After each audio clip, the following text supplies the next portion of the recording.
Lotus वास्तुशास्त्र में आपका स्वागत है। मैं हूं उत्पल चौधरी।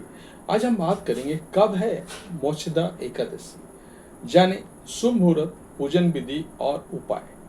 तो आइए शुरू करते हैं आज का वीडियो। लेकिन उससे पहले बोलना चाहूँगा, चैनल को आपने अभी तक सब्सक्राइब नहीं किया था तो चैनल को सब्सक्राइब कर लें, बेल आइकन की घंटी बजा दें, जिससे हमारे आने वाले सारे वीडियोस सबसे पहले आपको मिले।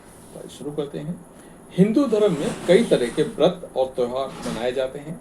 इन सभी व्रत और त्योहारों का अपना अलग अलग महत्व होता है। इन्हीं में से एक व्रत है मोक्षदा एकादशी का व्रत, जिसे काफी महत्वपूर्ण बताया गया है। यूँ तो हिंदू धर्म में एकादशी के दिन को ही महत्वपूर्ण माना गया है, लेकिन मोक्षदा एकादशी सभी एकादशियों में बेहद पुण्यदायी मानी जाती है।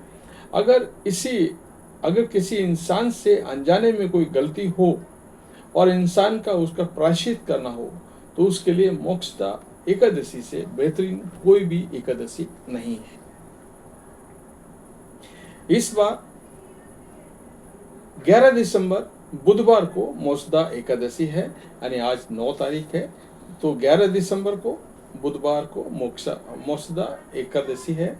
इस दिन भगवान विष्णु की उपासना की जाती है और जो लोग इस दिन भागवत गीता के 11वें अध्याय का पाठ करते हैं, उनके कई जन्मों के पाप कट जाते हैं। तो मोक्षदा एकादशी 2024 शुभ मुहूर्त। हिंदू पंचांग के अनुसार मोक्षदा एकादशी इस बार 11 दिसंबर को मनाई जाएगी। एकादशी तिथि की प्रारंभ होगा 11 दिसंबर को सुबह 3:42 पर और तिथि का समापन होगा 12 दिसंबर की रात 1:09 पर। मोक्षदा एकादशी का पारण इस बार सुबह 7:07 से लेकर के 9:09 तक होगा। मोक्षदा एकादशी की पूजन विधि। एकादशी व्रत से एक दिन पहले यानी 10वीं तिथि को दोपहर में सिर्फ एक बार भोजन करना चाहिए। ध्यान रहे, एकादशी से पहले वाले दिन में रात्रि में भोजन नहीं करना है। एकादशी के दिन प्रातःकाल उठकर स्नान करें और व्रत का संकल्प लें।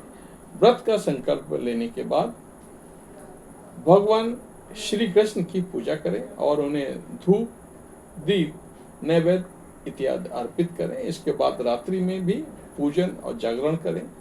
अगले दिन यानी द्वादशी के दिन पूजा करें और इसके बाद जरूरतमंद व्यक्तियों को भोजन कराएं और दान दक्षिणा दें या किसी ब्राह्मण को भोजन कराएं। इसके बाद ही भोजन करके अपना व्रत पूरा करें। गीता का संपूर्ण पाठ या अध्याय 11 का पाठ करें। अंत में अपनी कामना पूर्ति की प्रार्थना करें। इस दिन दान का फल अनंत गुना प्राप्त होता है। मैं आपको बता रहा हूं मोक्षदा एकादशी के कुछ उपाय। मोक्षदा एकादशी के दिन शाम को तुलसी के पौधे के सामने घी का दीपक जरूर जलाएं। घी बोलो तो देसी घी का दीपक जलाएं। इसके साथ ही ओम वासुदेवाय नमः मंत्र का जाप करते हुए तुलसी के पौधे के आसपास 11 बार परिक्रमा करें।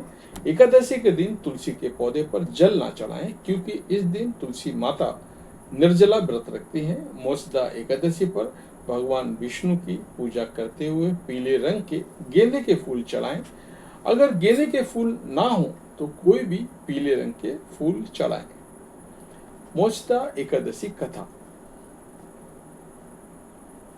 प्राचीन समय में गोकुल नगर में बैखानस नाम का राजा राज्य करता था। एक दिन राजा ने स्वप्न आया कि उसके पिता नरक में दुख भोग रहे हैं और अपने पुत्र से उद्धार की याचना कर रहे हैं।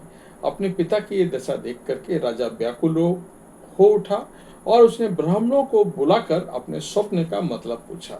तो ब्राह्मणों ने उन्हें पर्वत नामक मुनि के आश्रम में जाकर अपने पिता के उद्धार उपाय पूछने की सलाह दी। राजा ने ऐसा ही किया। जब पर्वत मुनि ने राजा की बात सुनी तो वो चिंतित हो गए। उन्होंने कहा, हे राजन, पूर्व जन्मों के कर्मों की वजह से आपके पिता को नरकवास प्राप्त हुआ है। मोक्षदा एकादशी का व्रत और उसका फल अपने पिता को अर्पण करने और उनकी मुक्ति हो सकती है। राजा ने मुनि के कथनानुसार ही मोक्षदा एकादशी का व्रत किया और ब्राह्मणों को भोजन कराया, दक्षिणा दी और वस्त्र आदि दे करके अर्पित करके आशीर्वाद प्राप्त किया। उसके बाद व्रत के प्रभाव से राजा के पिता को मोक्ष की प्राप्ति हुई। तो ये था हमारा आज का वीडियो। आपको कैसा लगा कमेंट करके जरूर बताएं। जय माता दी।